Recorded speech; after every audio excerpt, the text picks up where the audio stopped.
Hi hello viewers எல்லாரும் எப்படி இருக்கீங்க? நான் உங்கள் ஸ்டோரி தமிழச்சி. இன்றைக்கி நம்ம என்ன ஸ்டோரி பார்க்க போகிறோம் அப்படின்னா லவ் பேர்ட்ஸ் அந்த ஸ்டோரியோட தொடர்ச்சி பார்க்கலாம். பகுதி 2. பிரியா இங்கே வா என அழைத்தான் சிவா. எனக்கு அசைன்மெண்ட் எழுதுகிற வேலை இருக்குது, நான் வரலப்பா என்றாள் பிரியா. இங்கே பாருடி, நீ வரலன்னா நான் வந்துடுவேன் என்றான் சிவா. வேண்டாம், நீங்கள் உங்கள் வேலையை பாருங்கள், நான் என்னோட வேலையை பார்க்குறேன் என்றாள். மீண்டும் சிவா, இங்கே வா பிரியான்னு கூப்பிட்றேல்ல என்றான். நீங்கள் என்னை எழுதவே விடமாட்டீங்க என்று எழுந்து உள்ளே போய் உட்கார்ந்து அசைன்மெண்ட்டை எழுதி முடித்தாள். சிறிது நேரத்திற்கு பிறகு சிவா பிரியாவை அழைத்தான். பிரியா பிரியா சொல்லுங்க, வரும்போது தண்ணீர் கொண்டு வா என்றான். பிரியா தண்ணீர் கொண்டு வந்து பார்த்தால் சிவாவை காணோம். இந்த வீடியோக்கு இடையில் ஒரு சின்ன இன்ஃபர்மேஷனுங்க. அது என்ன அப்படின்னா, this video sponsored by genruvis.online. genruvis.online is one of the review portal site. இந்த வெப்சைட்டோட லிங்க் டிஸ்கிரிப்ஷனில் கீழே கொடுத்துருக்கேன், செக் பண்ணி பார்த்து தெரிஞ்சுக்கோங்க. எங்கே தண்ணீர் கேட்டாங்க, ஆளையே காணோம் என்று நினைக்கும் போதே பின்னிருந்து கட்டி அணைத்து முத்தமிட்டான் சிவா. பிரியா உடல் சிலிர்த்து போனாள். தலை முதல் கால் வரை வருடினான். கட்டி அணைத்து முத்தமிட்டான். விடுங்கள் என்று அவனை விலக்கிவிட்டு ஓடினாள் பிரியா. அவளது கையை பற்றி இழுத்து மீண்டும் கட்டி அணைத்து முத்தமிட்டான்.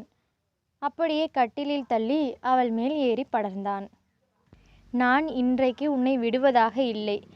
பசியோடு இருக்கும் என் இதழ்களுக்கு உன் இதழ்களை எப்பொழுது உணவாக அளிக்கப் போகிறாய் என்று கேட்டான். அதற்கெல்லாம் காத்திருக்க வேண்டும் என்று கூறினாள் பிரியா.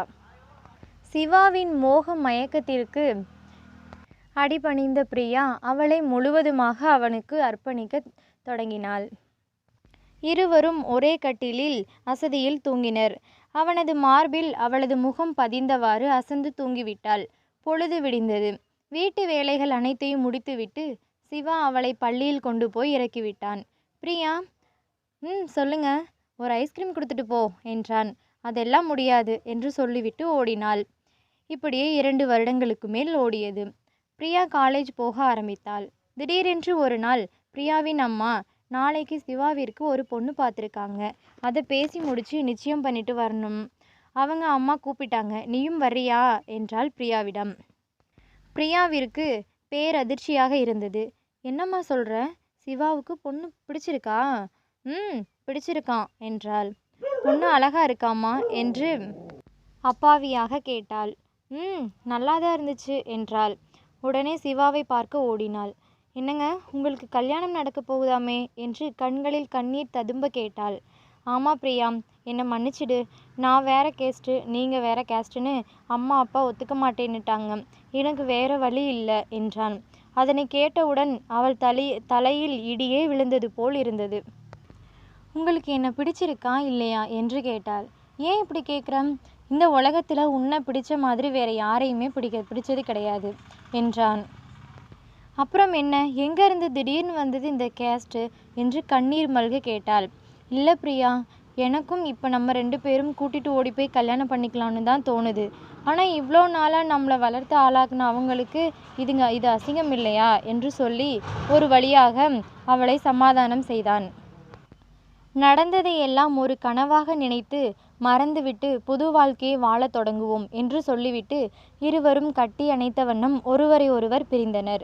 1 வாரத்திற்கு பிறகு சிவாவிற்கு திருமணம் நடைபெற்றது.